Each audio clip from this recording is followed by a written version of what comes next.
Agustín descarría una de las más importantes huellas de fe y cultura en la historia de la humanidad. Y la cultura y el arduo pero placentero ejercicio de ver más allá de lo que hoy nos convoca. Por eso estamos acá, para tener una persona culta e inteligente. Y además muy buen orador, José Luis Rodríguez. Bueno, muchas gracias. Un enorme honor recibirte y un fuerte aplauso para Lucas Rodríguez. Muchas gracias. Muchas gracias a todos por venir, de verdad. De verdad, muchas gracias por la invitación. Un honor estar acá. No sé bien a qué se habrán anotado todos ustedes, porque realmente me genera curiosidad qué esperan de esta situación, pero los invito a atravesarlo juntos y nada, y pasarla bien un rato. Voy a hablar un rato, seguramente al final, si tienen ganas, abrimos, o sea, si tienen alguna pregunta o lo que sea, ya sea sobre lo que hable o sobre lo que les interese, porque seguramente hay personas acá que se anotaron para preguntarme dónde va a ser Párense de Manos o si va a pelear Alonso, pero me pueden preguntar lo que quieran. Los chicos acá me invitaron. Muchas gracias por esa presentación acá.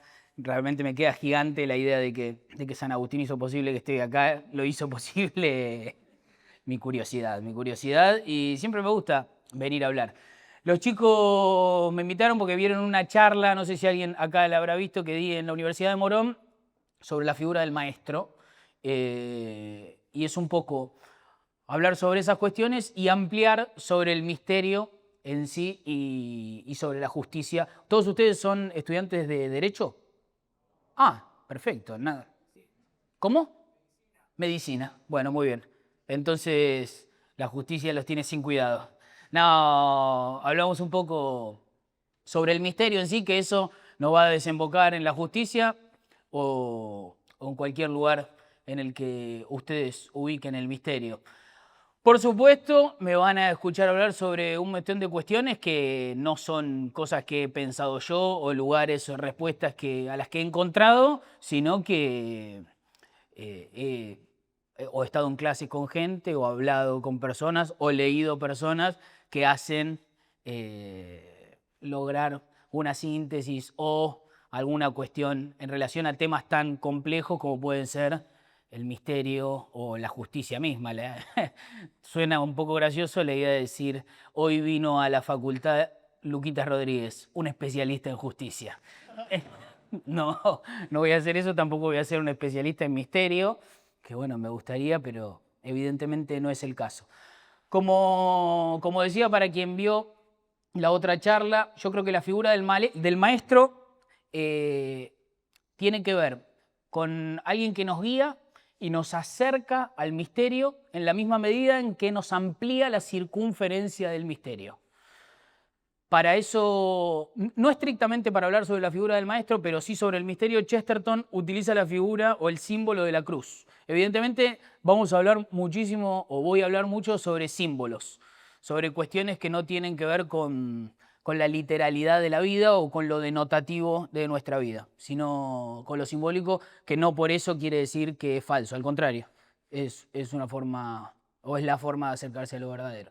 Pero Chesterton decía, utilizaba la figura del loco para hablar sobre las personas que están locas, un paciente psiquiátrico se les dice hoy en día, no están enfermos por su condición imaginativa, por personas que no tienen amparo en la razón, sino por personas que giran en falso sobre la razón, por decirlo de alguna manera. Hay una persona que está en un psiquiátrico y dice, yo soy el rey de mi país. Y alguien le puede decir, pero no sos el rey, claro, porque ustedes están conspirando contra mí que soy el rey de este país. O sea, es un sistema de raciocinio muy cerrado, pero que a su vez tiene un punto, podríamos decir. Gira en falso sobre el punto o sobre la idea de la razón. Lo que tiene que hacer un maestro, se podría decir que un loco está encerrado adentro del misterio, pero que no le puede encontrar una solución para llevarlo en la vida. Para eso, Chesterton utiliza la figura de la cruz y dice, la idea de que el misterio o el punto, él utiliza esto, la razón para en su momento tenía su discusión con los deterministas o con los positivistas, estas personas que creían que el mundo se explicaba solo mediante sus propios actos y sobre la literalidad del mundo, ¿no? Seguramente están familiarizados. Bueno, la cruz viene a ampliar ese punto. La cruz viene a ampliar el misterio, donde se cruza lo horizontal con lo vertical. De ese centro es inefable, nosotros nunca lo vamos a poder explicar, pero lo que podemos hacer es que ese misterio irradie hacia las 4 latitudes y de esa manera poder encontrar o caminar con la verdad, diciendo de alguna manera. Dice Chesterton, al cristianismo le importa más la verdad que la coherencia, le importa más lo verdadero que lo coherente.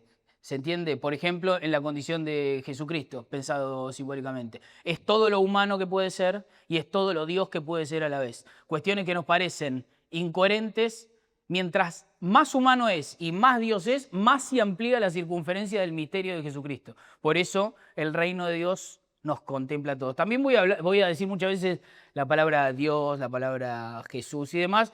Entiendo perfectamente que si bien estamos en la UCA, no todos ustedes tienen ni vida espiritual, o no les interesa la religión, o directamente son fervientemente ateos y está todo bien. Lo único que les pido es que aunque sea su propia existencia les parezca misteriosa. Que el mundo al que acuden y se levantan todos los días les parezca, aunque sea misterioso. Que haya algo de su propia existencia que no puedan explicarse. Si por el contrario creen que el mundo se explica sobre la técnica o sobre la tecnología y va a haber un día donde la ciencia pueda explicarlo todo, bueno, seguramente no estén de acuerdo con nada de lo que estoy diciendo, que es perfectamente posible y quizás tengan razón, o quizás no, es como todo. Pero estaba en esta figura de la cruz que amplía el misterio. Entonces, Chesterton dice esto, el cristianismo, él lo ubica en el cristianismo porque es la religión a la que él se convirtió y estaba, permite que una cosa sea un misterio para que se le revele todo el resto de las cosas ordenadas del mundo. O sea, permite que algo sea misterioso para que el resto se le aclare. El determinista o el positivista no permite que nada sea un misterio y en cambio todo el mundo que lo rodea se le nubla. Esto es lo que dice Chesterton sobre la figura de la cruz y demás. Las sociedades anteriores, por supuesto, al cristianismo, sociedades, como se dice ahora, arcaicas o anteriores a las religiones tradicionales como las conocemos, fundaban su comunidad de esta misma manera, ¿no? Con un centro, esto lo dice Mircea Eliade, lo sagrado y lo profano, se ordenaban alrededor de un centro. Ese centro, en este caso geográfico, era el misterio que los comunicaba a todos y los unía como comunidad. Generalmente esto se agarraba o en una montaña o en un lugar vertical, ¿no? Algo que conectaba el mundo terreno con el mundo sagrado, el mundo nuestro con el mundo de los dioses. De esa montaña, en el caso, por ejemplo, del cristianismo es el Gólgota, o sea, de ese centro del mundo donde nuestra comunidad se fundó en un tiempo fuera del tiempo, en un tiempo mítico, dice Eliade, es el misterio que nos une a nosotros como sociedad. Y de ese centro irradia, la comunidad se ordenaba en relación a ese centro, que irradiaba el misterio y hasta donde llegue el misterio llega nuestro orden como comunidad para la idea del misterio. Yo creo que el maestro es una persona que nos acerca a ese misterio en la misma medida en que nos amplía la circunferencia de él. Uno de los maestros más conocidos dentro de nuestra cultura occidental seguramente sea Virgilio, en Dante. Virgilio acompaña a Dante hacia el centro del mundo y le va diciendo quién es cada persona. Pero me parece importante que lo que nosotros tenemos por maestro sea una persona que nos transmita un misterio y no un enigma. La idea de enigma viene con una respuesta. Hay como nosotros conocemos las adivinanzas. Edipo resuelve el enigma de la esfinge y se vuelve Edipo rey. Eso no es el misterio de Edipo. El misterio de Edipo sería ¿por qué Edipo es quien resuelve el enigma de la esfinge? Pero la idea de que el conocimiento o el misterio no es enigmático, en el sentido de que tiene una respuesta final. Partimos de la base de que es algo inefable, algo de lo que nunca vamos a terminar de responder. Si alguno tiene alguna pregunta o algo así, me va diciendo. Pero, por ejemplo, en el caso de ustedes, estudiantes de Derecho, la justicia en sí, entiendo yo, la deben concebir de manera misteriosa. Nunca se va a encontrar una respuesta concreta a qué es la justicia como tal. Me parece importante esto porque muchas veces tenemos la figura del maestro o de una persona que transmite conocimiento como alguien que lleva información de un lugar a otro, ¿no? Una persona que nos va dando las respuestas que todavía nosotros no conocemos por una cuestión cronológica o porque somos más chicos o porque estamos aprendiendo, y alguien que ya transitó ese camino nos va transmitiendo información. Yo creo que el maestro tiene más que ver con esto que estaba hablando antes, no tanto con la información. Como dice Eliot, ¿dónde está la sabiduría que perdimos con el conocimiento y dónde está el conocimiento que perdimos con la información? No concebir el misterio, no concebir el maestro como alguien que nos va respondiendo preguntas, porque si no se convierte en algo. ¿Viste cuando un chico sabe que Papá Noel no existe y va y le dice a otro nene, Papá Noel son tus papás? Bueno, esa es como un traspaso de información y no tiene nada que ver con un guía. Tiene que ver con la intención de desmitificar el mundo. Muchas veces nos encontramos maestros o personas que trabajan, que enseñan lo que enseñan de esa manera, ¿no? Como desmitificándolo constantemente. Yo te voy a dar toda la información para que puedas obtener la respuesta sobre determinado tema. Y bueno, no creo que tenga que ver con eso.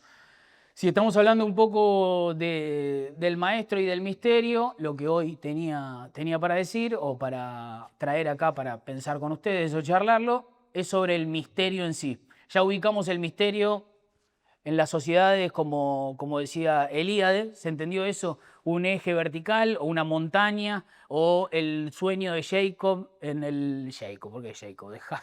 De Jacobo en el Antiguo Testamento. Tiene un sueño con una escalera en la que hay ángeles que van de arriba hacia abajo, las personas suben por esa escalera. Una escalera que comunica el mundo terreno como lo conocemos con el mundo de Dios o de los dioses, dependiendo de la tradición. Pero desde ese centro, desde ese misterio, irradia la comunidad. Nosotros en Argentina lo tenemos expuesto, por ejemplo, en el Martín Fierro. En el final del Martín Fierro, que Fierro se separa de sus dos hijos y el hijo de Cruz, y cada uno de los personajes, dice el poema, va para uno de los puntos cardinales. ¿Se entiende? Por eso siempre me gustaría ver una película o leer una novela que se trate sobre eso, ¿no? Un grupo de argentinos que quiere buscar el centro de la argentinidad o nuestra propia identidad nacional en este sentido, y que vayan a intentar localizar dónde fue el punto donde Fierro se separó del hijo de Cruz y de sus dos hijos. Medio que Marechal retoma un poco esto y lo trabaja. Eso lo tenemos geográficamente. Después, el misterio también lo han tratado, por ejemplo, los neoplatónicos como Plotino, y después justamente, no sabía que hoy iba a venir a un auditorio que se llama San Agustín, pero San Agustín también ha retomado el estudio, no sé si retomado, pero tomado aquello y hablado un poco sobre el misterio. Los neoplatónicos tenían al uno ubicado en el misterio, la matemática llevada, no llevada, pero concebida también simbólicamente. El mundo, la unicidad del mundo, la unicidad perfecta del mundo, es un misterio en un tiempo, fuera del tiempo, del que se desprende el mundo múltiple en el que vivimos. Entiendo perfectamente que esto es complejo, sumado a que yo soy lo suficientemente tonto para no saber explicarlo, y menos así rápido. Pero para agarrar una historia que más o menos conocemos todos, que es la del Génesis. El Génesis, Dios crea a los animales, crea las plantas, crea al hombre, a la mujer, y está consumado el jardín del Edén. En el jardín del Edén el mundo está perfectamente ordenado, está perfectamente equilibrado, es perfecto. ¿Qué sucede? Eso es el uno primordial, ¿no? El uno como la perfección. El jardín del Edén también no está ubicado en un lugar geográfico, no es que alguien dice tomate el 42 y te bajás en Lanús, no sé si va a Lanús, pero te lleva al jardín del Edén. Pero esa perfección es inefable, es mítica justamente, por eso también el relato del Génesis, viste cuando la gente dice, y pero me vas a decir que Dios se levantó y ¿qué hizo? Bueno, porque por supuesto no está, no está puesto ahí para que lo interpretemos de manera literal, sino de manera simbólica o connotativa. Entonces, había una perfección en el jardín del Edén. Ahí se da el pecado original. Adán muerde la manzana y el mundo, ese uno primero, se rompe y ese mundo ahora se vuelve múltiple. Estamos expulsados del jardín del Edén, el ser humano está expulsado y se pasa su vida o sus días intentando retornar, ¿no? Por eso la palabra religión, una de las etimologías es relegere, religar. Uno está volviendo, si se quiere, espiritualmente. No es una carrera hacia adelante. Muchas veces pensamos esto de hay que hacer las cosas bien en la vida para ganarse el cielo. Hay que hacer las cosas bien en la vida para... Por supuesto que hay que hacer las cosas bien en la vida, no vengo a promocionar el mal, pero la perfección o ese uno o ese misterio nos quedó atrás. El jardín del Edén es algo que tenemos atrás. Si queremos, estamos retornando de alguna manera a él. Hay una tendencia, por eso, por ejemplo, el Papa Francisco, iba a decir, tremendo, el Papa León, recientemente asumido, en su escudo, todos los papas tienen un escudo, tiene la frase de San Agustín que es, en el uno todos somos uno. Hay una tendencia natural de la multiplicidad del mundo o del ser humano a retornar a ese uno primordial, ¿se entiende? Por eso San Agustín dice, por ejemplo, nos hiciste Dios para ti y nuestro corazón estará inquieto hasta que descanse en ti. Hay de esa perfección o de ese uno, de esa unicidad que se desprende del mundo múltiple, hay una parte en cada uno de nosotros o en cada parte de la creación sobre ese misterio primero, ¿se entiende? Que no está en paz hasta que descanse. En el uno, finalmente, todos somos uno. Hay un espacio dentro de nosotros mismos que es parte de ese misterio que está más allá también de nosotros. El misterio de la propia existencia, el misterio del mundo, como hablábamos recién, de las comunidades también encontraban ese misterio en cómo se disponían socialmente. Entonces, San Agustín tenía eso. Después seguramente voy a volver sobre el corazón. Nosotros como occidentales estamos bastante familiarizados, incluso los occidentales religiosos muchas veces concebimos a Dios como algo que está por fuera de nosotros mismos, algo a lo que no alcanzamos, ¿entiendes? Hay un lugar al que no llegamos, ese lugar que está fuera de nosotros mismos es Dios.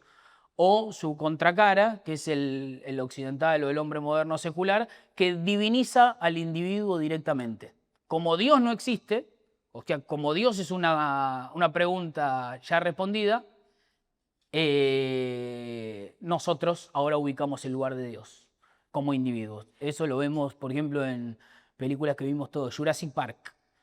Dios no está, por eso ahora yo voy a crear los dinosaurios. Y después sucede lo que sucede dentro de la película. Esto lo van a encontrar muchísimo. En las tradiciones orientales, que ya de por sí, si no soy especialista en tradiciones occidentales o en religiones comparadas, menos aún en las orientales, pero hay una concepción del misterio que tiene más que ver, por ejemplo, en la Upanishad, un relato de la creación, es que Dios se va separando a sí mismo. Dios se derrama sobre el mundo, por decirlo de alguna manera. Recordemos eso del uno que se desprende múltiple y cada parte de esa multiplicidad tiene una parte del misterio principal o del misterio primordial de ese uno principal. Dios termina de crear, mira al mundo y dice, me he derramado sobre el mundo, yo soy el mundo.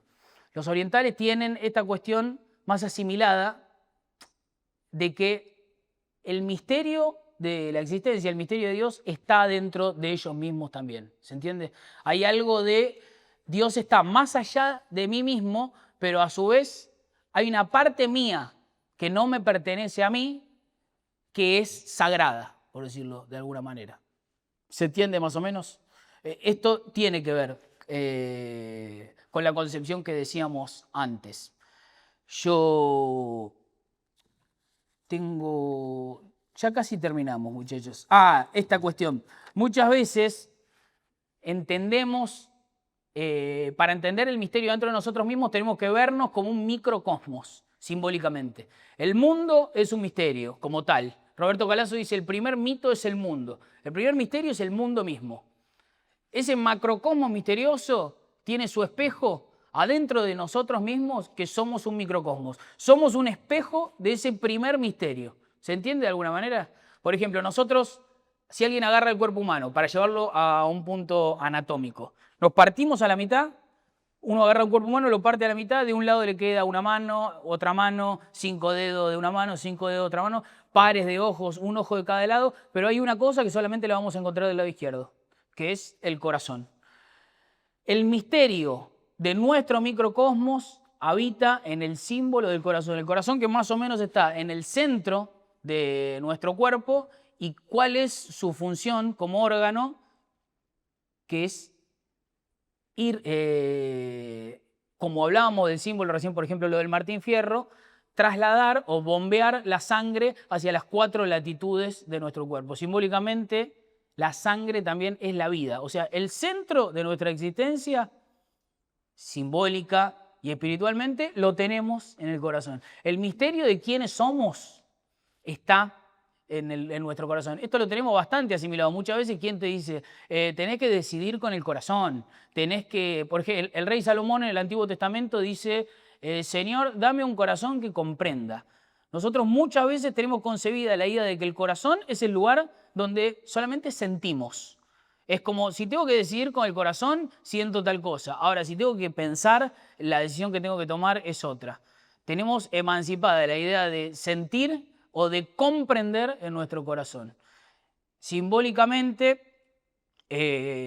adentro de nuestro corazón, si uno se vuelve sobre sí mismo, no sobre sí mismo en el sentido del ego, sino más en el sentido junguiano, por decirlo de alguna manera, una persona que viaja hacia el sí mismo, hacia el centro del mismo, cuando nosotros nos encontremos con ese espacio en nuestro corazón que es sagrado, que no nos pertenece ni siquiera a nosotros mismos, por decirlo de alguna manera, sino que le pertenece al misterio de la existencia o a Dios, dependiendo del nombre que le quiera poner cada uno, ese viaje es el de nuestra vida y el de conocer quiénes somos y qué es el mundo que lo rodeamos. Ese misterio. Ustedes estarán esperando la parte de las justicias. No, no creo que estén esperando nada, pero hasta ahora no dije nada de la justicia. Después, en este misterio del que estamos hablando, cada uno le pondrá el nombre que quiera, en el sentido de las cosas que le interesen. Alguien que estudia derecho seguramente concebirá la justicia como el misterio, algo que le interesa.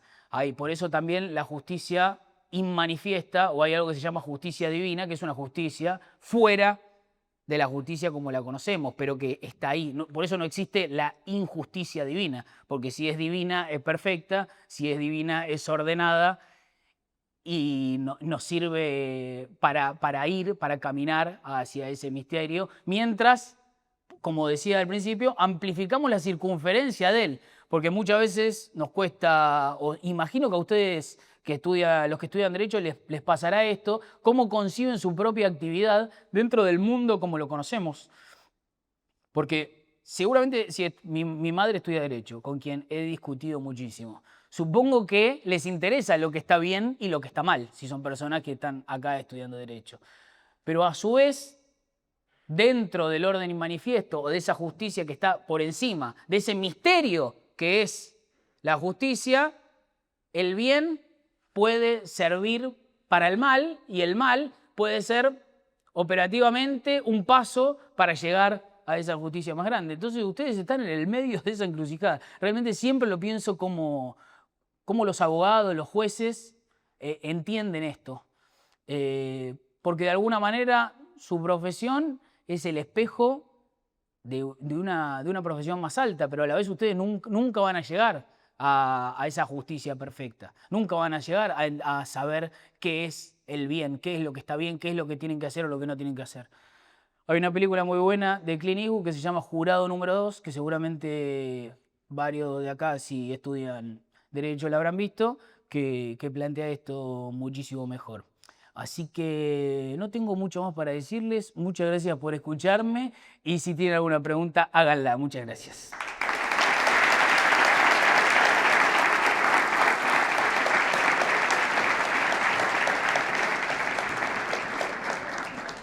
Muchas gracias, Mentira. Bueno, ahí, nada, pagamos los medios ganados, levanten la mano y vamos a pasar el micrófono para que quiera preguntar.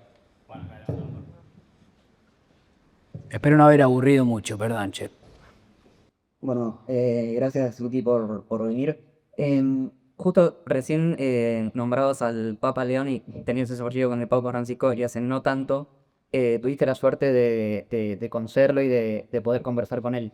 Yo te quería preguntar a nivel personal, eso qué significó en tu vida y a nivel personal y a nivel espiritual en ese camino que vos mencionabas, significó como un punto de culminación de un camino que vos recorriste y nada, cómo viviste ese intercambio y esa experiencia.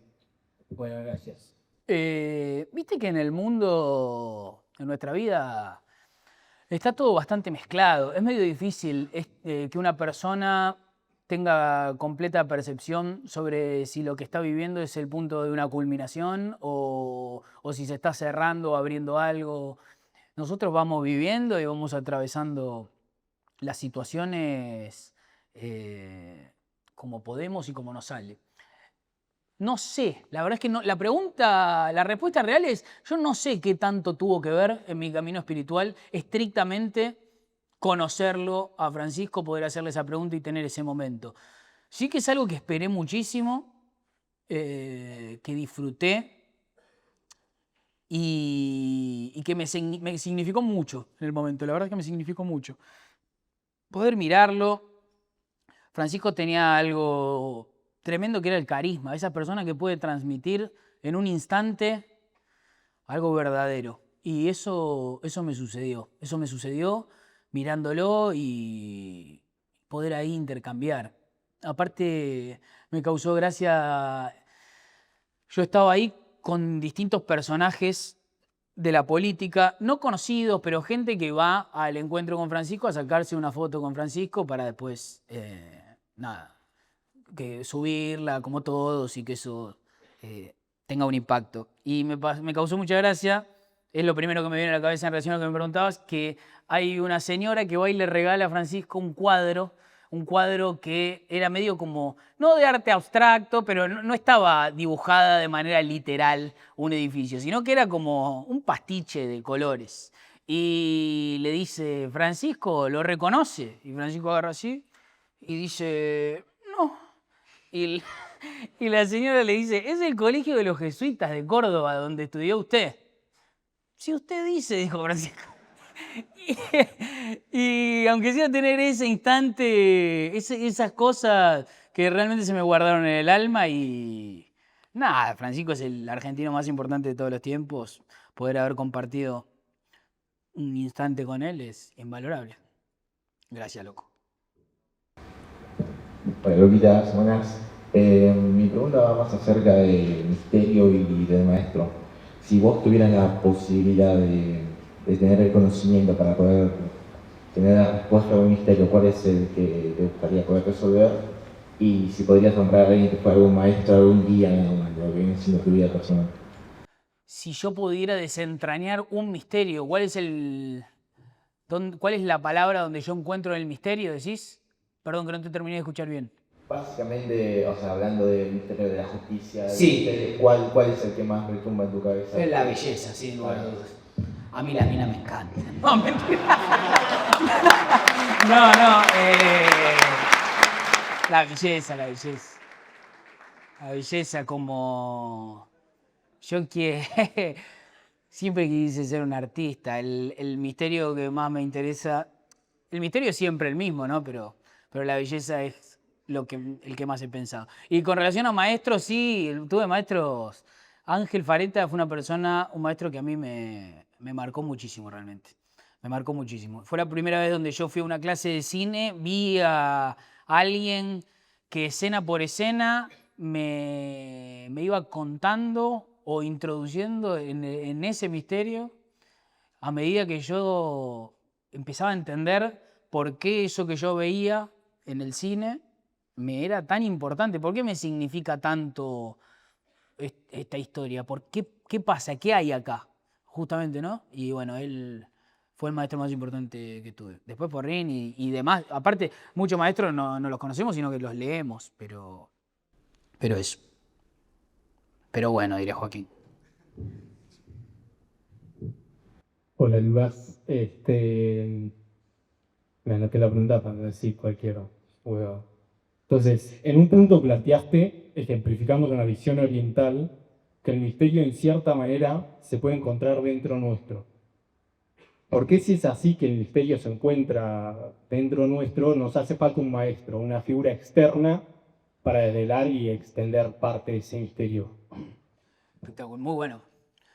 Creo que este viaje hacia el sí mismo que estábamos hablando, la idea de viajar hacia el centro de nosotros mismos para conocer quiénes somos y renacer desde ese lugar cambiados, es un viaje individual, es un viaje personal. No sé si individual, pero sí personal. Pensemos, por ejemplo, en Dante. Dante es acompañado por Virgilio durante mucha parte de su viaje, pero llega un momento al que Virgilio no puede seguir. Él tiene que ser acompañado por Beatriz.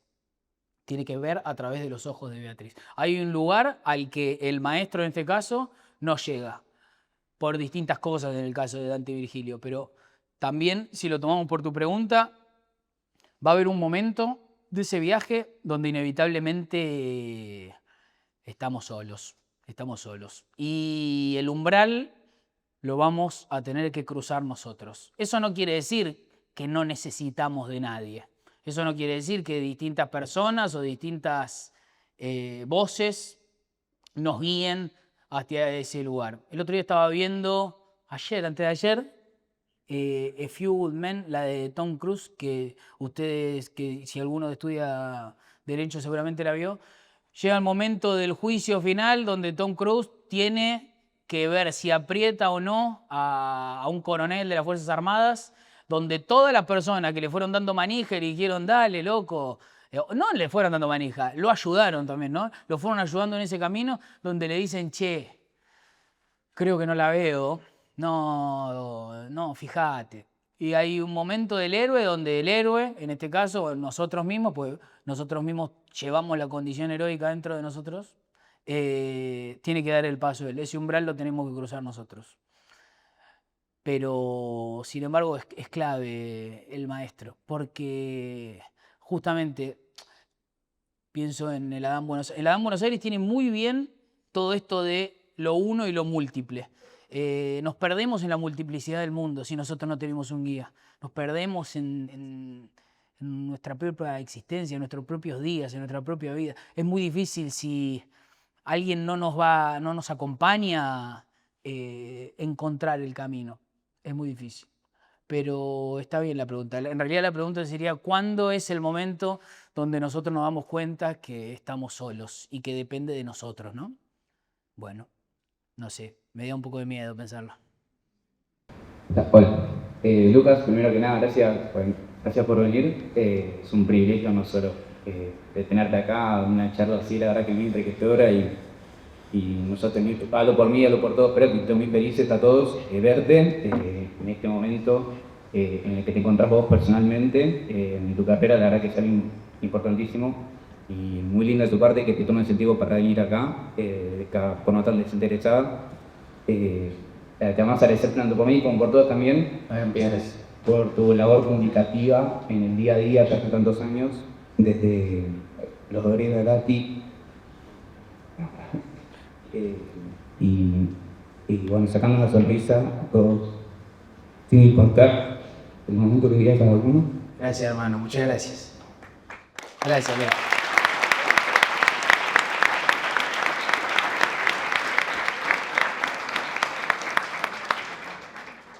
y fuiste una compañía muy importante hace tiempo, en el día a día hoy, en Pared en la Mano, escuchando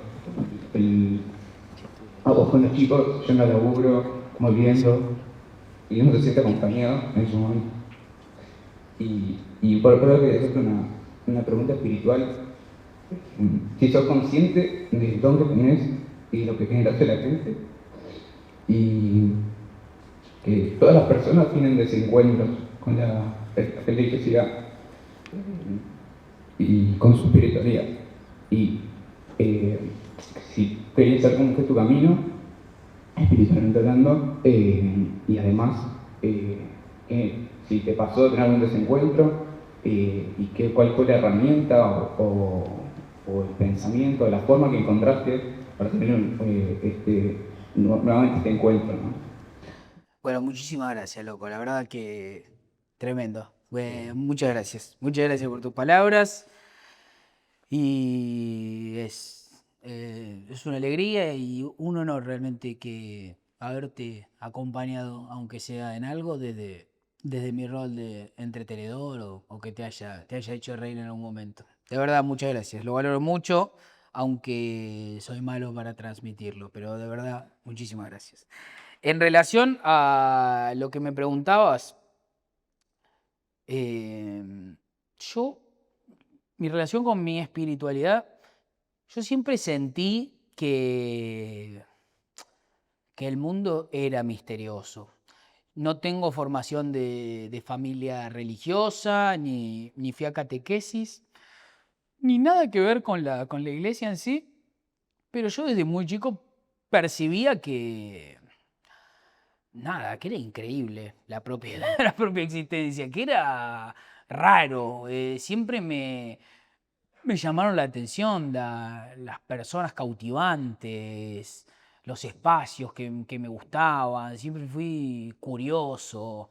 Pero bueno, mi introducción o como yo concebí esa pregunta sobre el misterio de mi propia existencia, la respuesta a eso lo fui encontrando en el arte, es una realidad. Siempre la palabra arte supone como que nos arreglamos la corbata, ¿no? Bueno, vamos a hablar de arte. Y para otros directamente dicen, bueno, otra vez con el chamullo del arte. Entonces, caer en ese dualismo muchas veces es difícil. Pero las películas, las historias, incluso los videojuegos, siempre ahí es donde encontraba el mundo ordenado, donde yo percibía ese uno, donde yo sentía ese corazón inquieto que quería volver, era en las películas. Decía, ¿qué pasa acá? ¿Por qué me significa tanto? ¿Por qué esto me emociona tanto? ¿Por qué me es tan importante? ¿Qué pasa? Entonces, mediante el arte me metí en todas estas otras cuestiones. Se puede decir que el camino viste, esta cuestión griega de si es bueno es verdadero, si es verdadero es bello. Me digo que lo hice, ¿no? Por supuesto, no recorrí el mismo camino, pero mi puerta de entrada fue al revés. Tengo entendido, una persona que no leí, pero hay un jesuita que se llama Baltasar, que justamente plantea toda su tesis sobre esta situación. Si es bello, es verdadero, si es verdadero, es bueno. Es como dar vuelta esa puerta de entrada a la espiritualidad. En mi caso fue de esa manera. Y si lo pierdo y lo encuentro, lo pierdo todos los días, todo el tiempo. No vivo una vida de equilibrios, tampoco una vida de grandes excesos, pero no todo el tiempo estoy dudando acerca de todas estas cosas sobre las que estamos hablando. Pero sin embargo, siento y sé que existe algo más grande. ¿Viste? Cuando Jung le preguntan en una entrevista, ¿cree en Dios? No, yo sé, dice Jung, yo sé. Dios es invisible y evidente. Realmente siento que hay un misterio, siento que hay algo más grande, que hay un orden inmanifiesto. Pero bueno, todo el tiempo dudo de él también. Sobre todo en el día a día me la paso insultando. Me la paso insultando y puteando, qué sé yo. Pero gracias, loco. Y muchas gracias por tu palabra de corazón. Muchas gracias. Hola Luquitas, muchas gracias por haber venido, espectacular tenerte acá.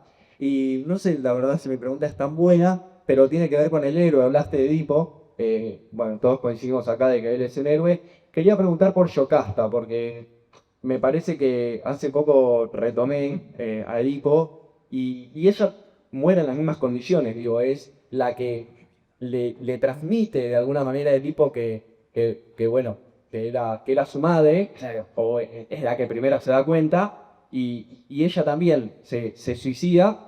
Creo que hay una nobleza, bueno, obviamente Edipo se sacó los ojos y siguió viviendo, hay una nobleza ahí en sí misma. ¿Yocasta es una mártir o qué, o qué es? Entiendo. Lo que tiene Edipo, Edipo se saca los ojos porque en relación a lo que decía, si lo perdemos y lo volvemos a encontrar. Edipo se encuentra con la verdad y el ser humano no está preparado para estar mucho tiempo expuesto al misterio o a la verdad. En Indiana Jones, ¿viste? Cuando encuentra el grial y él entiende que lo tiene que dejar ahí abajo. Edipo se saca los ojos porque no puede ver más que lo que vio. Hay algo de que para seguir con mi propia existencia tengo que solamente escuchar. Ya vi todo lo que tenía que ver, incluso lo vi de más. Fue un poco mucho. Dentro de Edipo, cada persona... Todo bien, no soy ningún especialista en Edipo, ni mucho menos. Ni en mitos, ni en Grecia, ni en nada. Pero creo que Edipo está construido sobre ese orden y manifiesto. Está construido sobre la idea de que hay un orden más grande que el orden de los propios personajes. Todos los personajes, no todos, pero hacen el bien, hacen el mal, y hacen el mal sin advertir que lo están haciendo por el orden más grande, por la justicia divina o para que se cumpla, pero no que se cumpla como algo que ya está escrito. Viste que muchas veces se piensa del destino como hay algo que tiene que suceder y esto ya está escrito, sino algo que está en un constante presente. Dentro de esa estructura, su madre, por supuesto, tiene un destino trágico. Trágico no en el sentido de que además que es terrible, incluso para el propio Edipo, toda la tragedia griega está construida sobre esta cuestión, ¿no? Hay algo más grande que nosotros mismos que nos asedia y nos salva a la vez. Esta cuestión de que el misterio es más verdadero que coherente. Sin embargo, la historia de Yocasta y Edipo es terrible. Sin embargo, es la que tenía que ser. Lo vemos, por ejemplo, Michael Corleone en El Padrino. Un tipo que asesina a su hermano. Terrible. Sin embargo, es lo que tiene que suceder. ¿Por qué? Porque hay algo más grande. Hay algo más grande que hace que este ciclo tenga que ser de esta manera. Y el héroe es quien puede leer por un instante que eso debe ser como debe ser, incluso a costa de sus ojos o incluso a costa de la soledad terrible de Michael Corleone en este caso. Pero un poco eso. Yocasta es un engranaje dentro de esto más grande. Alguien podría haber narrado desde otro punto de vista esta misma historia y sería distinto. Pero creo que cada uno cumple el rol que cumple. ¿Se martirizó? Sí, por supuesto. Sí. Gracias. Y de verdad, todo lo que dije está sujeto a mi profunda ignorancia. Sí. Luquita, ¿cómo va? Bueno, muchas gracias por venir. Soy estudiante de Ciencias Políticas, entonces mi pregunta va como un poco orientada a algo que me pregunto constantemente, que es el tema de la vocación. ¿Vos crees que es algo innato a la persona, es algo con lo que uno nace, o es algo que se va armando, que lo va conociendo, vinculando también con esto del misterio? Es decir, ¿es algo que ya está dado o que uno lo va entendiendo y va conociendo dónde tiene que ir? Gracias. Me gusta cómo las preguntas van mutando a gurú. Termino...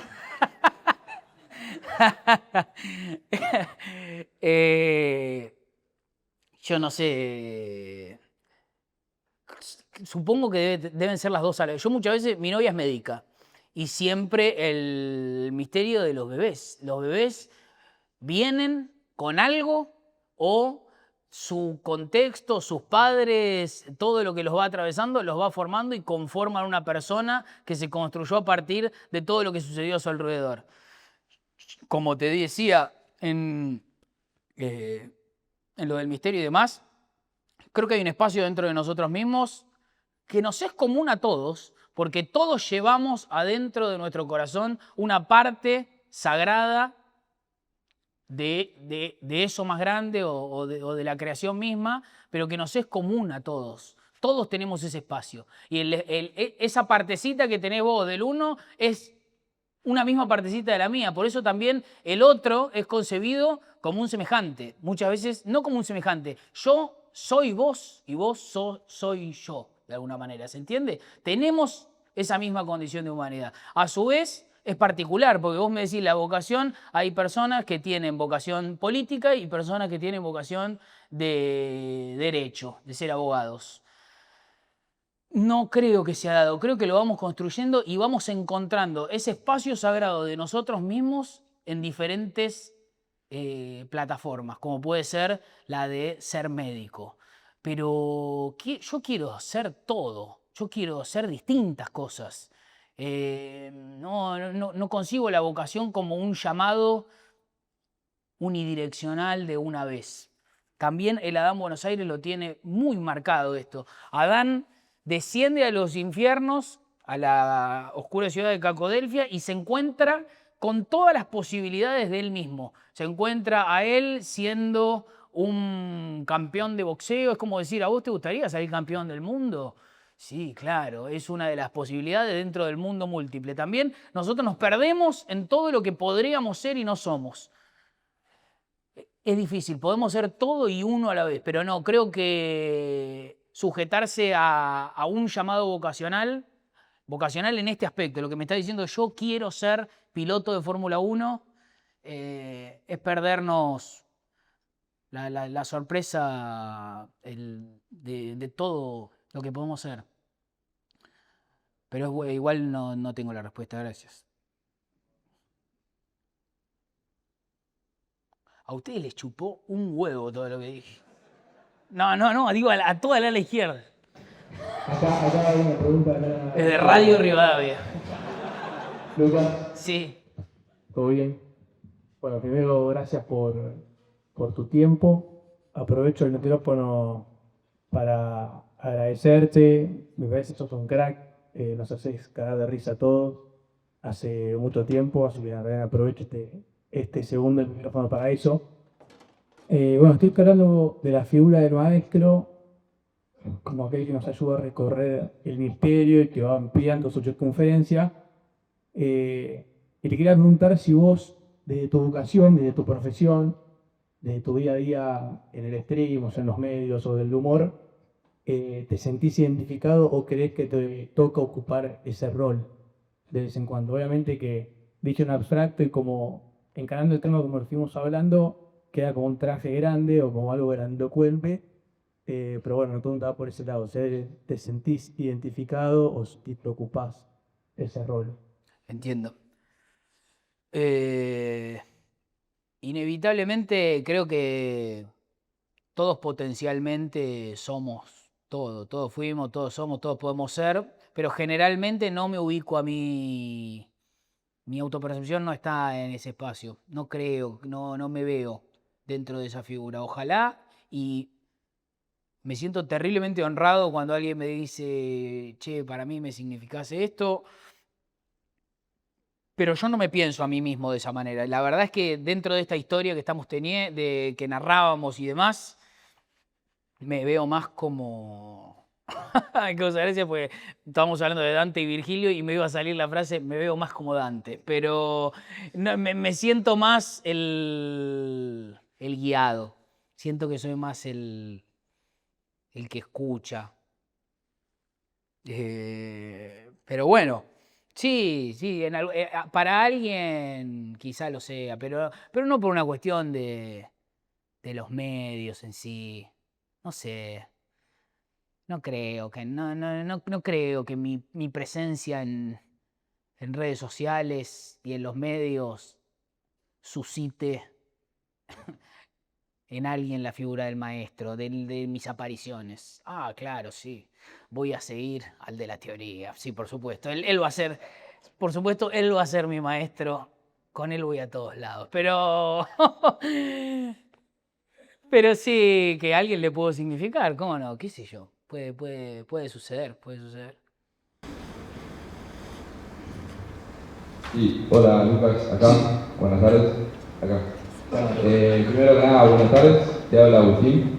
Agradecerte por venir y también porque, bueno, me has sacado muchas sonrisas, te he escuchado mucho con las joyas con Robert Galati también, así que nada, agradecerte por eso. Y te quería hacer una pregunta que hace mucho tiempo vi que vos afirmás, digamos, tus creencias en un lugar donde, digamos, en los medios no es muy común hablar de eso. Y sin embargo, vos tomaste una postura firme y dijiste, estas son mis creencias, yo creo esto y creo que Jesús es el camino, la verdad y la vida, como dijiste. Te quería hacer la pregunta de cuándo vos sentiste ese clic y asumiste esa responsabilidad, porque digamos, es una responsabilidad de decir, estas son mis creencias y las digo con todo el amor y el cariño, digamos, buscando respuestas. Así que nada, eso, ¿cuándo fue el clic que surgió? Así que nada, eso, muchas gracias. Sí.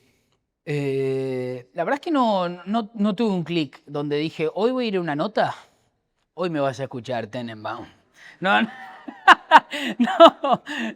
no existió esa situación, sino más bien que hay dos cosas que van sucediendo en paralelo en mi propia vida, que es mi presencia en medios o en redes con mi trabajo y mi vida personal y espiritual. En algún momento decidí enmarcar todo esto que estamos hablando en mi bautismo. Dije, me voy a bautizar. Siento que es el momento para bautizarme. Seguramente tuvo que ver, alguien me preguntaba el encuentro con Francisco y demás. A partir de eso, inevitablemente en mis apariciones públicas empezó a surgir la pregunta. ¿Fuiste a ver o por el video con Francisco? ¿Fuiste a ver al Papa Francisco? ¿Crees en Dios? Rarísima la pregunta, pero... Y lo que me pasó es que me encontré respondiendo. No tomé una decisión de, bueno, voy a hablar de esto. La verdad, siendo completamente honesto, me da un poco de paja todo lo que sucede posteriormente a ese tipo de recortes. Donde abajo hay alguien, donde la gente se empieza a putear y empiezan a decir este es un pelotudo, o un nuevo profeta en la tierra. Todo eso que aparece atrás lo padezco un poco, pero lo he pensado también. Digo, bueno, ¿qué hago? ¿Qué hago? Y siento que tengo que hacer lo que tengo que hacer, porque yo no voy a preguntar o responder si alguien me pregunta, ¿te bautizaste? ¿Crees en Dios? ¿Crees en Jesús? Sí, qué sé yo. ¿Por qué respondería no o haría una evasiva si es algo que me sucede? Pero bueno, desde ese momento también no doy tantas notas, porque ya es un apartado dentro de la nota estándar a Luquitas Rodríguez.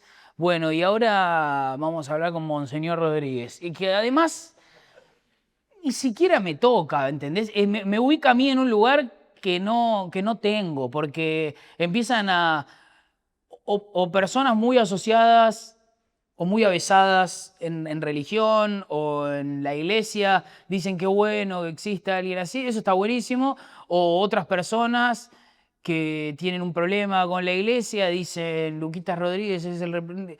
Todo lo que pasa posteriormente a eso está inevitablemente acelerado. Sumado a que encima existe algo que muchas veces se dice, el cristianismo está de moda y demás, esas cuestiones, que bueno, soy signo de eso. Cuando, no puedo no hacerme cargo que en un momento coyuntural donde esa discusión está sobre la mesa, aparece una persona relativamente famosa que se bautizó hace poco. Entonces yo inevitablemente ya estoy adentro del propio dilema.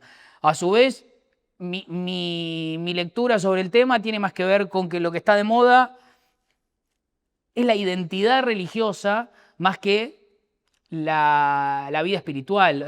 Calazo dice, el hombre moderno no tiene ningún problema con la religión siempre y cuando se ha tomado como una identidad. Hay personas que se asumen marxistas, hay personas que se asumen vegetarianas o lo que sea. No tiene problema el hombre moderno con encasillarse en ismos, el problema lo tiene el hombre secular con lo sagrado mismo, lo tiene con el milagro, lo tiene con lo que hablábamos acá del misterio, por ejemplo. Eso es principalmente la problemática de la modernidad para con la religión, no con su institución ni con su disposición identitaria dentro de las sociedades. Creo que lo que está resurgiendo tiene que ver más con esa identidad, tiene que ver más con eso, con esta cuestión de identidad social. No quiero decir que esto esté mal, porque ahí también te genera el otro lado de, entonces sos el culo roto que te diferencia. No, soy parte de todo a la vez, pero como padezco todo lo posterior, bueno, no estoy dando tantas notas, pero cuando pasa algo, en concreto lo que me decía vos, cuando me lo preguntan, que no puedo no responderlo, porque es lo que está bien, es lo que siento. No es que está bien lo que siento, me puedo equivocar, pero es lo que me pasa. Y no tendría por qué negar mi fe, o negar mi camino, negar mis preguntas, o alguna de mis respuestas. Entonces me encuentro contestándole a Tenenbaum diciendo, esto va a ser un pijazo. Encima Tenenbaum no entiende nada y ahí es donde salgo y alguien me decía que a cada tanto perdés el camino, lo pierdo todos los días. Salgo diciendo, qué pijazo. Pero bueno, a la vez cuando aparece la pregunta no puedo no responderla, porque siento una responsabilidad, pero no social, no personal, sino con el sí mismo del que estábamos hablando. Siento esa inquietud del corazón de San Agustín. Voy a hacer dos preguntas. La primera tiene que ver con una pregunta que nos hizo un profesor, un maestro, a nosotros y nos llevó a reflexionar. Él concebía el derecho como el estudio de lo justo y nos planteó si creíamos que lo justo existe como ente en sí, existe como tal, y por lo tanto podemos acceder o acercarnos mediante el estudio, o si por el contrario creemos que lo justo es una simple acumulación de consensos sociales. Dentro de esta pregunta, ¿de qué lo encontrás? Es la primera pregunta. Y la segunda tiene que ver con algo que dijiste durante la charla. El hecho de que como cristianos el uno lo tengamos siempre detrás nos llevó siempre como religiosos a vivir con culpa. ¿Cómo se afronta el camino casi imposible de retornar a algo que se nos fue de las manos? Perfecto. Con respecto a lo primero, bueno, por supuesto que creo que lo justo la justicia es un misterio, es inefable. Nunca vamos a poder determinar qué es justo. Por eso la justicia divina no tiene que ver con la justicia de la segunda definición que decís, que es la de consensos sociales. De vuelta podemos volver a Dante. Dante en el infierno se cruzan muchísimas personas que en el plano de lo mundano habían hecho todo bien, por decirlo de alguna manera, o habían hecho cosas buenas que uno diría, ¿por qué esta persona está en el infierno? Porque la justicia dantesca no se ata a la justicia del mundo inmanente, del mundo material. Es un misterio, es imposible de penetrar en él. Después está la justicia, como decías vos, de consensos sociales, o la justicia de... Porque ahí surge otra pregunta, que es, bueno, está bien, la justicia es un misterio, nunca vamos a poder terminar de entrar a él, nunca vamos a poder terminar de conocerlo. De alguna manera nos tenemos que arreglar acá, porque si no, lo que sucede es, bueno, no importa nada, no importa qué está bien y qué está mal. Ahí entra el trabajo de ustedes, de decir, bueno, ¿cómo disponemos la justicia en el sentido inmanente? Muchas personas lo han pensado a través de la historia y ustedes lo seguirán pensando si trabajan de eso. Pero la justicia de la que hablo es esta, es la del orden superior. A mí me surge una pregunta para hacerles a los que estudian Derecho, que se la he hecho a mi madre y he discutido bastante con ella, que es si las personas que estudian Derecho o que trabajan de ello no conciben a la justicia como un misterio o como un lugar al que nunca se va a poder acceder, pero que está ahí para que nosotros nos acerquemos y lo ampliemos, Si eso desaparece como tal y creemos que la justicia es una lista de consensos sociales o una normativa sobre cómo vivimos acá, ¿cómo no caer en la trampa individualista de la arbitrariedad? Si no hay bien ni mal, lo que nosotros hacemos, nosotros determinamos si está bien o mal. Me hace acordar, Calazo dice que Durkheim, el sociólogo, quita el problema de Dios y lo que hace es divinizar la propia sociedad. O sea, la sociedad misma, la organización social, ahora ocupa el lugar de divinidad. Entonces las decisiones que tome ese inconsciente colectivo o esa sociedad van a ser justas porque fueron tomadas por la sociedad. No creo en eso. Me parece... No, por favor. Por supuesto, Durkheim vendría acá y me pegaría 2 vueltas y me dejaría peleando en el aire. Pero me suscita esa pregunta. ¿Qué pasa cuando sacamos la justicia como un valor inalterable, el bien como un valor inalterable para las personas que estudian para hacer justicia, aunque sea en este mundo? ¿Cómo lo viven ustedes? ¿Qué pregunta tienen ustedes sobre la justicia, el bien y el mal? ¿De dónde se agarran? ¿De los hechos? ¿De lo fáctico? ¿Del mundo material? Puede ser una respuesta. Siempre tengo esa pregunta. Pero bueno. Y sobre lo otro, vos me habías preguntado la otra. Sobre si siempre tenemos el uno detrás. Ah, sí, la culpa. Sí, por supuesto que en eso creo que me da un poco de realmente vergüenza hacer algún tipo de crítica hacia la iglesia estando acá. Pero se nos ha transmitido más en el mundo occidental la culpa como algo, el pecado original como un pagaré. Che, fíjate porque vos ya estás en offside, ¿eh? Como alguien que ya te tomó la patente y en algún momento te va a cobrar la multa. O esa ha sido la lectura que hicimos muchas veces como occidentales de los textos sagrados y no tiene que ver con eso, ¿no? El otro día hablaba de esto, muy concretamente de esto, con el arzobispo García Cuerva, que me decía, en el espacio del error, en el espacio del pecado, es donde debemos encontrar a Dios. O sea, en nuestro propio error es el lugar donde se manifiesta nuestra sed de algo más grande. O sea, nosotros deberíamos abrazar ese error. No por esto quiere decir enamorarse del pecado y vivir una vida absolutamente pecaminosa, pero que esa culpa no la sintamos como una bota que tenemos encima, sino como algo que nos es común a todos.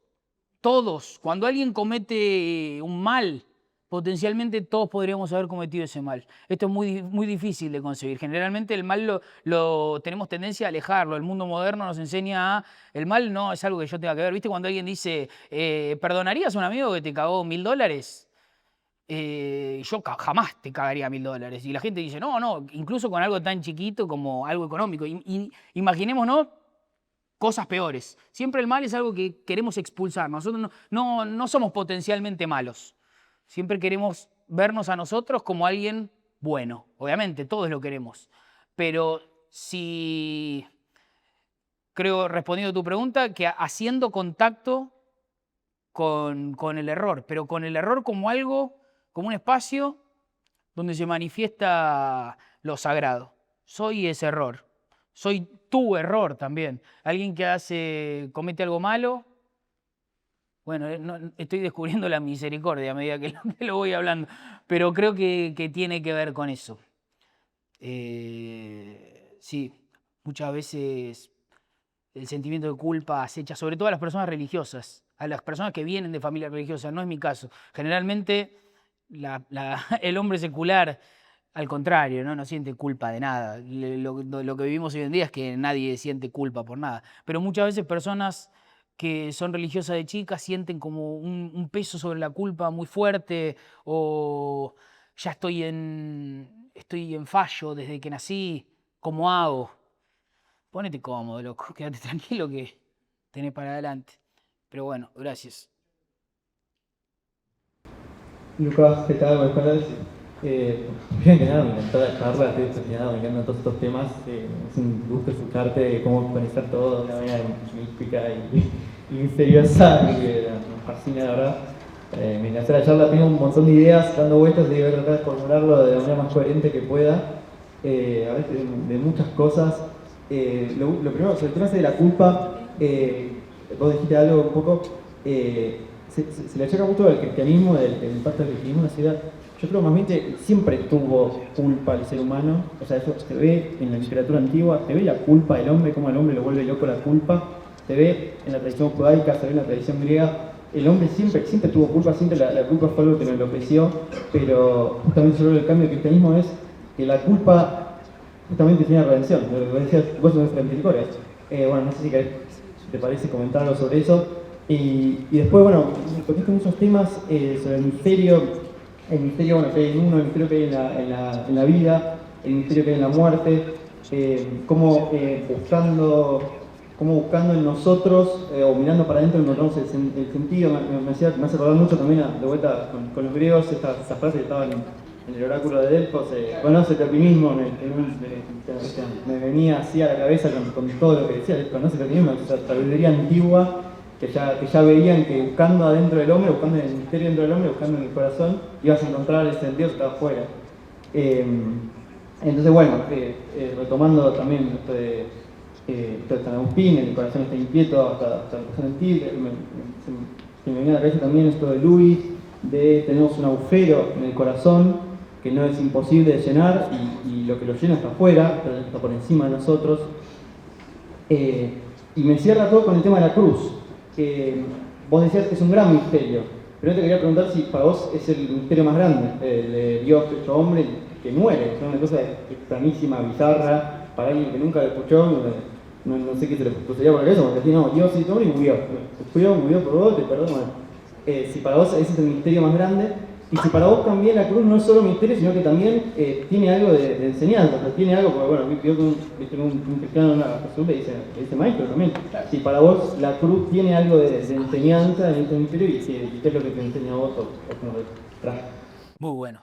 Sí, exactamente, me había olvidado. En la puerta del oráculo de Delfos estaba, conócete a ti mismo. Lo que pasa es que muchas veces, porque esto tampoco es que no se manifiesta en el mundo en el que vivimos. Todo el mundo está hablando concretamente de conocerse a sí mismo, escuchar tus cosas, la chica esta que hace soy.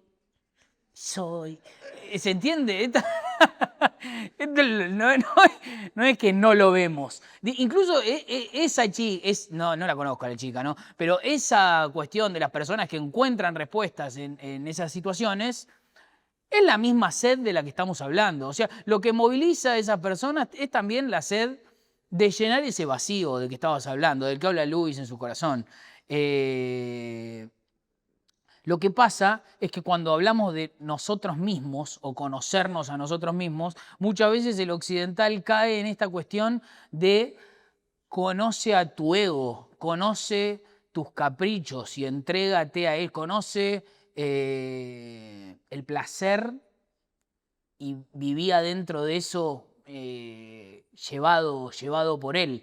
Confundimos el sí mismo en este aspecto, porque este sí mismo es incluso un espacio vacío en el que no nos pertenece a nosotros, o sea, es un espacio sagrado, más grande que nosotros mismos. Generalmente cuando pensamos en conocer, vos tenés que conocerte a vos. ¿Cuántas veces uno va a terapia o escucha personas que hacen terapia, que por supuesto estoy a favor, igual qué tontería estar aclarando todo el tiempo, igual estoy a favor, pero es absolutamente normal en el mundo actual que dicen, bueno, la terapia sirve para conocernos, para conocer a nuestro inconsciente, para conocernos más a nosotros mismos, dicen, que exactamente es así cuando es virtuosa, también en este aspecto en el que estamos hablando. Pero no hay que confundir el sí mismo o el misterio de nuestro ser con